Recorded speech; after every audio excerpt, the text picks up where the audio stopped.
So now I'm show you how I spray onions. You can do it like this sideways, but I found it better to make circles with the sprayer,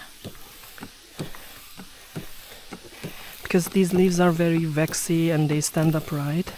It's really hard to get a good coverage. So I do one time this way and another one this way. You can see the gray leaves which didn't have any foliar fertilizer on them. They will slowly turn green because they get exposed from both sides.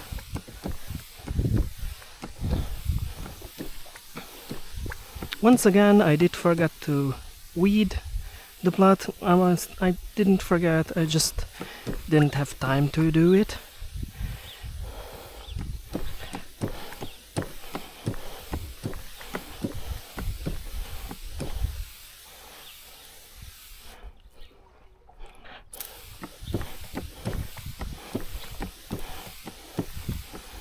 These are for our own consumption.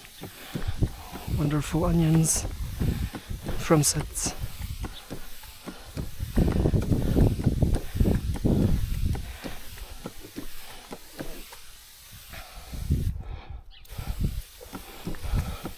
This year I planted the onions in beds, 4 rows in one bed, so I can get them better with a sprayer.